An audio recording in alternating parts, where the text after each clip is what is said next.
Thank you so much for being here today. It's great to be here, and what an embarrassing introduction. I think I blushed when you talked about the some random internet newspaper polling pitching me as one of the most attractive MPs or something around the world.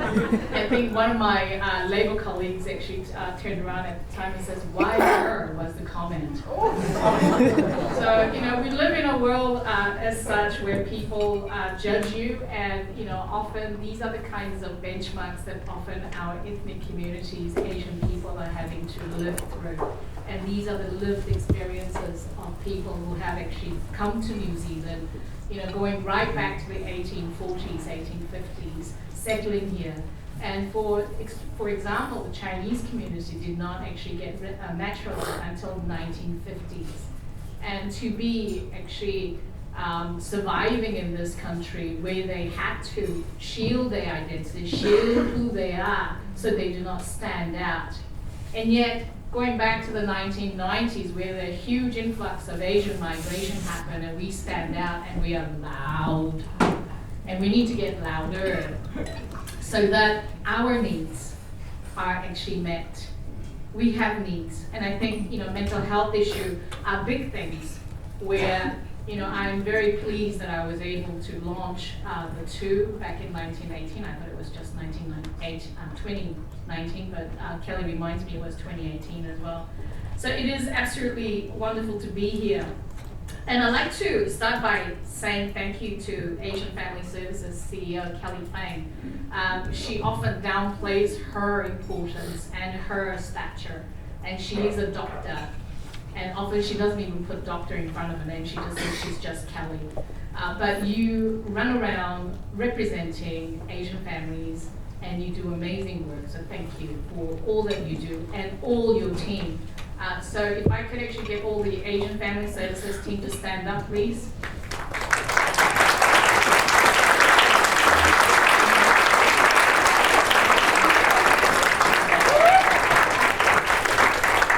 And they do have board of directors who actually support their work, and actually, thank you for everything that you do to make sure that Asian Family Services are on track.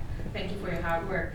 And it is an absolute pleasure and an honor that you have invited me to launch the Flourishing Asian Communities. It's incredible to actually sort of think that, I have lived in New Zealand since 1988. My press secretary wrote my speech, and I'm sort of skipping and I'm not really reading, so he's probably going, what is she doing? And in that time that I have actually seen, in my previous career as a journalist, doing stories about the establishment of, BOISHI, the Chinese mental health services, because the settlement process can be a very, very difficult issue. Earlier, just before I entered the room, I got interviewed by Sky Kiwi, a reporter who actually wanted me to give some advice. For migrants, often it is the language issue, it is a lack of information issue, it's a cultural issue where they do not even know where to actually turn to get that information that is very basic to all of us in New Zealand.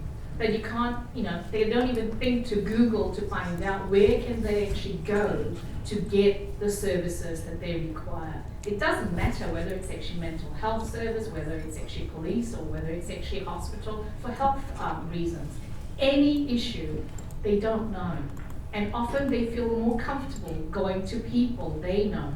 And sometimes that can actually lead to wrong information, misguided information, and sometimes they go down a different rabbit hole. And so it is very important that we have services that are actually recognized, that are actually data proven, to make sure that people who actually need the help are actually given the right advice and right help. And you all work in that space. So I just want to say thank you for everything that you do to actually help our communities, regardless of color, regardless of ethnicities, regardless of language.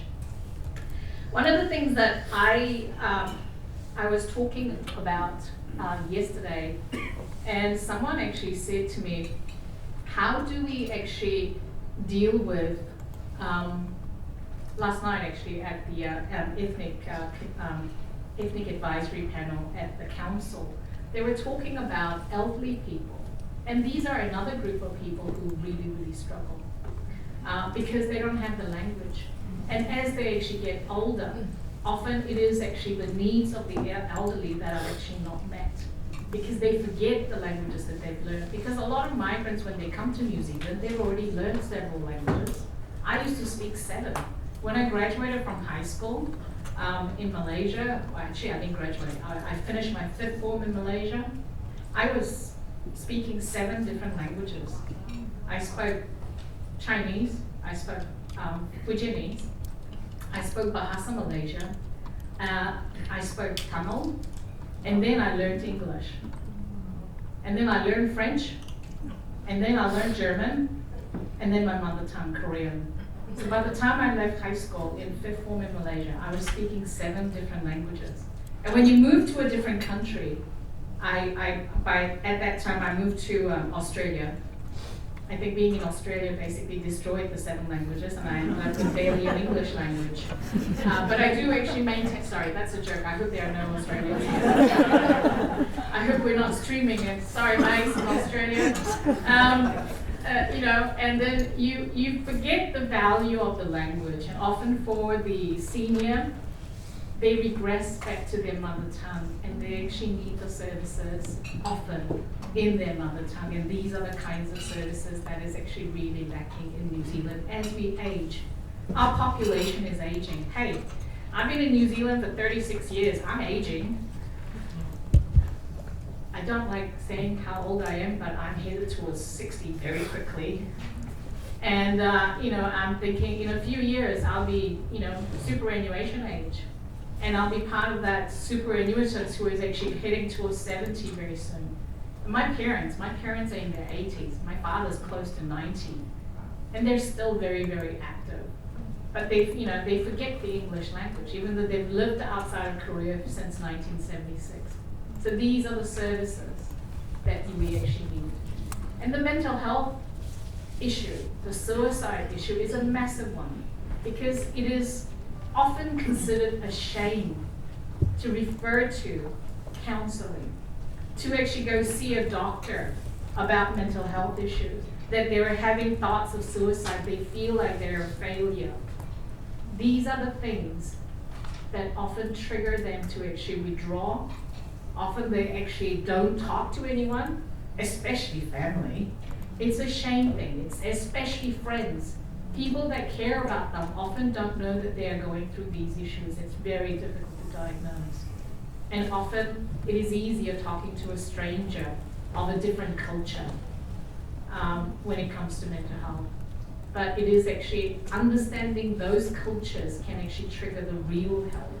And I think that's really, really important. And the services and the video that will actually show. I want our young people to understand that it's actually okay to feel like you're different. Hey, celebrate the difference. I'm different. And, we don't have to be Pakeha. Often migrants, when they first move to a European country, first thing they do is actually they feel that they need to color their hair. Go blonde. I look terrible as a blonde. I didn't go completely blonde. I had blonde streaks because I sort of thought, I need to sort of blend in so my hair's not as dark. And it's about people not feeling like they fit into either of those cultures. They don't quite belong to the Chinese culture or the Korean culture or the mother country. And not feeling like they are wanted in this culture. And mum and dad often are too focused on trying to get a job coming to a country like this where their qualifications are not recognized easily. They are always looking for a New Zealand experience and they don't get a job. They can't get a job. And they're focused so much on trying to make ends meet and actually doing odd jobs, doing cleaning jobs, doing 2, 3 jobs. That's the experience of most migrant families. It was, in fact, my experience in my family, where they were running a business. You were doing 2 to 3 jobs. I finished my job at 5 o'clock at the newspapers, and I'll go home and help mum and dad clean up.